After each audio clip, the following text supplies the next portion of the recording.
Welcome, curious minds, to the Deep Dive. Coming to you today from RWG Publishing. I'm really glad you've decided to join us because today we're plunging into a topic that, well, it really gets to the heart of our democracy and our personal freedoms. Okay, picture this. You're just walking down a public street, maybe heading to the store, and you see a public official, maybe a police officer, maybe someone else, doing something. Well, questionable. So you pull out your phone to record, and bam, suddenly you're being confronted. Do you actually have the right to film that? What happens next? This isn't just some thought experiment. It's actually the daily reality for people called First Amendment auditors. And it's the really gripping subject of Bill Vincent's book, Protecting Our Rights, the Role of First Amendment Auditors. Exactly. And our mission here today in this deep dive is to pull out the most important nuggets of knowledge, the key insights from Vincent's work. We want to give you a clear, kind of actionable understanding of what these First Amendment audits are. What's the legal basis? How do they work in practice? And what's their real impact on creating a more transparent, more accountable society? Vincent's core insight, I think, is that these audits aren't just about recording things. He sees them more as a form of, constitutional stress testing. It's about people deliberately pushing the boundaries of their rights in real time, basically forcing public institutions to either, uphold the law or show that they're failing to. Yeah. This book, it really is a guide for understanding how our constitutional rights aren't just words on paper. They're living, breathing tools we can all actually use. Okay, constitutional stress testing, I like that. So let's unpack that a bit. What exactly are First Amendment audits, like at their very core? What's the main goal? Well, what's fascinating here is how simple yet powerful the basic idea is. First Amendment audits are basically activities carried out by individuals, the auditors, who are simply exercising their right to record video in public spaces. That's it. The primary goal is to make sure that public officials and public institutions, could be a post office, a library, maybe a courthouse, even a police station, are respecting and upholding constitutional rights. We're talking about rights related to religion, expression, assembly, and importantly, the right to petition the government. And these recordings, they often get shared pretty widely on social media, places like YouTube, Facebook. And that sparks these really vital discussions about civil liberties and governmental accountability. That sharing aspect is a key part of their power, It sounds like a very modern thing with the phones and social media. But does Vincent see this as something totally new? Or does he connect it back to earlier movements? Oh, he definitely connects them back. He sees a clear lineage, actually. The roots, you could argue, trace back to the broader civil rights movements, say the 1960s and 70s. Back then, documentation, think about photos, cameras capturing injustice. That was a absolutely key tool for bringing issues to light, for forcing change. But this specific practice, recording public officials specifically to test if they know and respect constitutional rights, that really started picking up steam in the early 2000s. And that was largely driven by, digital recording technology becoming cheap and easy, and the rise of social media for getting the word out instantly. Vincent's book specifically mentions Philip Turner, who goes by the Batusai online. He's seen as an early, very influential figure.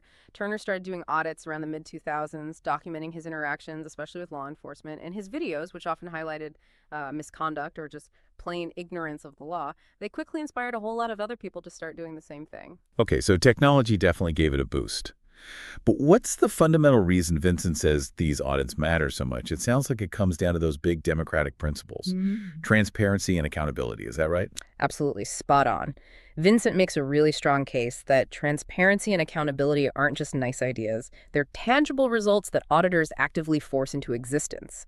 He argues that just knowing your rights exist isn't enough. They have to be actively exercised to build that public trust that's so essential for a healthy democracy. Think about it. When public institutions operate transparently, we, the citizens, can see how decisions are made, how our money's being spent, how officials are behaving. These audits, then, they act as this crucial check on government power. They help ensure officials are acting legal, respecting rights. The recordings themselves can become evidence if there's misconduct. But maybe just as importantly, they act as a deterrent. Knowing you might be recorded can foster a culture of accountability, encourage better behavior.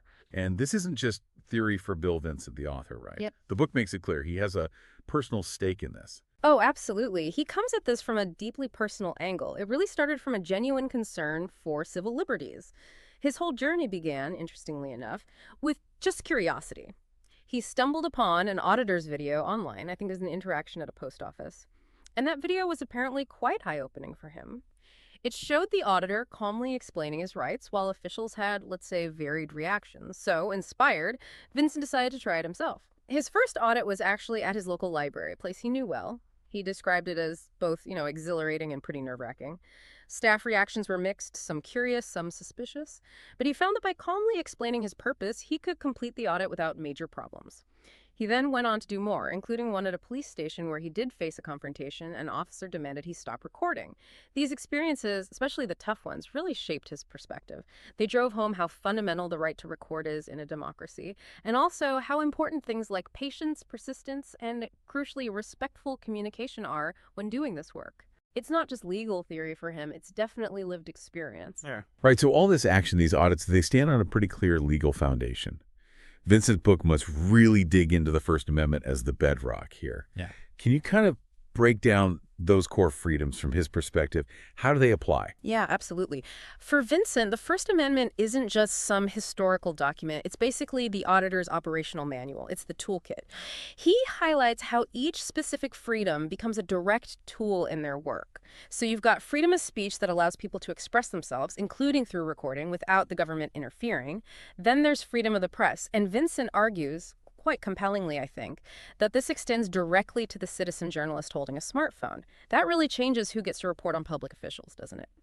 You also have freedom of assembly, which protects the right to gather peacefully. This could be for demonstrations or even group audits. And finally, the freedom to petition the government the right to seek remedies for injustices. This is critical for auditors who often use their findings to push for policy changes. So yeah, these freedoms aren't just abstract concepts. They are the active legal shield, and sometimes the sword, for First Amendment auditors. That's undeniably powerful when you lay it out like that. But I wonder, does Vincent talk about situations where these rights are still being, maybe, challenged, or where the interpretation isn't always clear-cut, leading to conflicts even with these precedents in place? That's a really important point, and yes, he definitely addresses that. While the legal foundation is strong, how it plays out on the ground in real interactions, that can be messy, which is precisely why these audits are so necessary, in his view. Thankfully, the courts have given us some pretty strong guidance over the years. You've got New York Times Company v. United States from '71, the famous Pentagon Papers case. That really reinforced a free press and the public's right to information, setting a super high bar for government censorship or prior restraint. Then there's Brandenburg v. Ohio from 1969. That established the imminent lawless action test, protecting even really controversial speech unless it's directly inciting immediate illegal acts. But even more specific to recording, you have Glick v. Cuniff in 2011. That was a First Circuit Court of Appeals. And they explicitly ruled that the First Amendment protects the right to record public officials in public spaces. Very clear. And then in 2017, Turner v. Driver from the Fifth Circuit reinforced the right to record police officers, specifically from a public sidewalk. So Vincent really underscores how these precedents clarify things powerfully. Documenting interactions with public officials in public areas is a protected form of speech.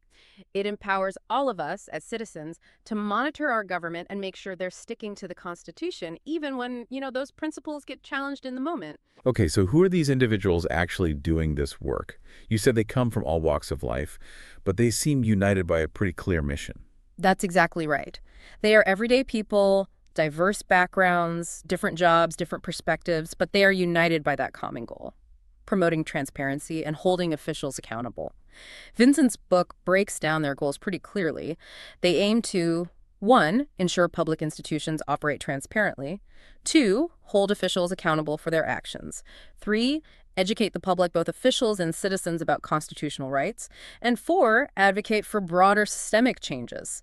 Things like addressing patterns of police misconduct or exposing potential government corruption.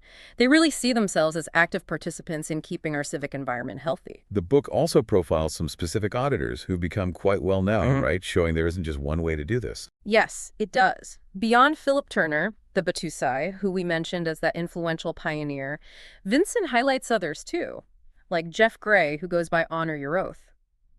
Gray is known for his really calm demeanor and his deep knowledge of the law. He often focuses on interactions with law enforcement, but with a very educational approach, explaining things as he goes. Then you have someone like James Freeman, who takes maybe a more assertive, direct stance. He's known for really challenging authority directly when he believes rights are clearly being violated. These different figures show the variety of strategies within the movement, different styles, but all ultimately pushing towards those same core goals of transparency and accountability. And where are these audits typically happening? Vincent suggests it's not just random, right? That the location itself often reveals something. Exactly. He argues that where the audit happens reveals this kind of fascinating gradient of public accountability, or maybe lack thereof. For instance, you might think a federal post office would be straightforward, but he notes they can sometimes show surprising resistance, maybe due to local management misunderstanding federal rules. Police stations, on the other hand, are often the real crucible, the place where recording rights get most intensely tested, but also potentially affirmed. Then you have more sensitive places like health departments. There, the ethical tightrope of protecting individual privacy becomes the auditor's biggest challenge. They have to be incredibly careful not to capture private health information. He really unpacks how each type of public building, whether it's the DMV, a library, or a courthouse, presents its own unique set of challenges and opportunities for testing and confirming First Amendment rights. It really highlights how inconsistent the understanding and respect for these rights can be across different public institutions. As we're digging into all these crucial details, it really hammers home how much insight Vincent's book offers into understanding these rights fully. If you're finding this deep dive valuable and want the complete picture, you'll definitely want to check out Protecting Our Rights, The Role of First Amendment Auditors. You can find it easily using the link in our show notes. Right to Amazon. Okay, so we've covered the what and the why. Let's get into the how a bit more, especially navigating that tricky area between exercising rights and respecting privacy. We know the legal framework is strong, right? We talked about Glick v. Cuniff and Turner v. Driver. Those cases clearly protect recording public officials in public. That's right. Those cases are absolutely crucial precedents. They reinforce that federal and state laws provide a really robust framework, especially for recording public officials while they're performing their duties out in public. But yeah, let's unpack that delicate balance. Transparency versus individual privacy. It can feel like walking a tightrope. How does Vincent advise auditors to handle that? It absolutely is a tightrope walk, and he acknowledges that. The key legal concept here is the reasonable expectation of privacy. Now, that expectation is generally very high in, say, your home, but it's considerably lower in truly public spaces, like a sidewalk or a park. However, even within public buildings, some areas still carry a higher expectation of privacy. Think restrooms, maybe private offices, or areas where sensitive personal information is being handled, like at that health department counter. So Vincent's book details strategies for auditors to navigate this carefully. Things like maintaining awareness of your surroundings, clearly communicating your purpose if asked, being selective about what you record, focusing on the interactions with officials, not trying to capture random private citizens, and just generally making ethical decisions in the moment. He gives examples like maybe blurring faces or editing out sensitive health information if it's accidentally captured during an audit, or in a library, focusing just on a public meeting, not zooming in on what individuals are reading. It's about being effective in upholding rights, but also being respectful of others. So definitely not a free-for-all. It's about a thoughtful approach. And Vincent stresses, doesn't he, that maybe the most important practical tip isn't just knowing the law, but really mastering your own demeanor. Can you expand on his practical advice? Oh, absolutely. Vincent really champions this idea. He argues that maintaining a calm, respectful demeanor isn't just, the nice thing to do. It's actually a strategic tool. It often disarms potential confrontation and kind of forces officials to respond more professionally themselves rather than escalating things. But beyond demeanor, he lays out a pretty clear roadmap for auditors. First step, preparation and research. You have to know the relevant laws, federal, state, local. Research the specific location layout, any posted policies. Plan your approach. Get your gear ready, camera charged, extra battery, enough storage. Second, conducting the audit. Introduce yourself if appropriate. Explain your purpose calmly and respectfully. Stick to publicly accessible areas and make sure you're documenting interactions clearly. Good audio and video are key. Third, dealing with law enforcement, which often happens. Know your rights. Stay composed, even if they're not. Comply with lawful orders, like maybe moving to a slightly different public spot if you're genuinely obstructing something. But understand you don't have to comply with unlawful orders, like in order to simply stop recording in a public space where you're allowed to be. And always, always document that interaction itself. Finally, documenting and sharing. Review your footage. Edit it responsibly. Maybe blur bystanders. Remove sensitive info. Provide context for viewers. Explain the purpose, the location, the relevant laws. Highlight key moments. Choose your platform, YouTube, Facebook, etc. And engage professionally with comments. Maybe use it as an educational opportunity. It's really clear that when these audits are done right, following that kind of advice, they can lead to some real, tangible, positive changes. What are some of the success stories from the book that really illustrate that impact? Yeah, there are some really compelling examples in the book where audits directly led to significant improvements. One case involved an audit at a police station. The video showed officers giving out incorrect information about recording rights. That video got a lot of attention online, and it actually prompted the department to implement new specific training programs on First Amendment rights for all their officers. That's a concrete change.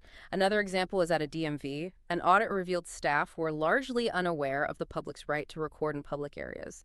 That led to a comprehensive review of their policies and new training for the staff there. And in a library, an audit actually prompted them to update their official policies to explicitly allow the recording of public meetings held there, which fosters greater transparency and public engagement. So if we connect this to the bigger picture, like Vincent does, these audits contribute to building that culture of accountability, not just by deterring bad behavior, but by actively encouraging proactive steps, things like adopting body-worn cameras or creating clearer policies for public interaction. Looking ahead then, how is this landscape evolving? What are some of the future trends or emerging issues that Vincent points to in the book that we should maybe keep an eye on? Yeah, the landscape is definitely dynamic, and Vincent does look ahead. Technology is a big one, obviously. We're seeing the continued proliferation of smartphones. Everyone has a camera. Body-worn cameras are becoming more common for law enforcement themselves, which adds another layer. Live streaming platforms like Facebook Live or YouTube Live offer immediate, unedited transparency. And then you have emerging tech like drones, maybe wearable cameras like glasses, offering new ways to document. Legally, we'll likely continue to see battles play out. More state-level legislation might pop up, either trying to support or maybe restrict public recording. Future court rulings will inevitably continue to shape and define these rights, especially as they intersect with evolving privacy laws. The social and political context matters too. Public perception of auditors, the general political climate, ongoing social movements focused on civil liberties, all these things influence how audits are conducted and how they're received. And finally, the role of auditors themselves might be evolving. Vincent suggests a trend towards maybe greater professionalization, more collaboration with established civil liberties organizations like the ACLU, and perhaps more focus on organized advocacy for specific policy changes based on audit findings. Wow.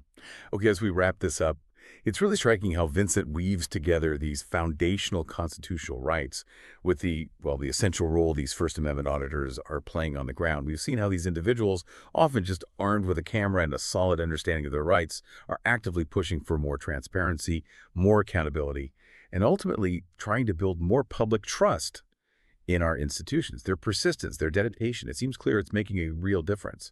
It really does seem that way. And Bill Vincent's book truly emphasizes that this isn't just a passing trend. It's ongoing, vital work for a healthy democracy. Yes, there are persistent challenges, legal hurdles, social pushback, resistance from some officials. But all that just highlights the need for continued vigilance, for citizens to stay engaged, which I think raises a really important question for everyone listening. What can you do in your own way to contribute to a more transparent, accountable, and just society? Maybe it's just understanding your rights better. Maybe it's paying more attention to local government. Consider how understanding and exercising these rights, even in small ways, can really strengthen the fabric of our communities. Absolutely. And if you are ready to dive even deeper into this really crucial topic, we can't recommend Bill Vincent's book enough. It's Protecting Our Rights, The Role of First Amendment Auditors. You can find the link straight to it on Amazon right there in our show notes. Check it out. Thank you so much for listening to the Deep Dive Podcast.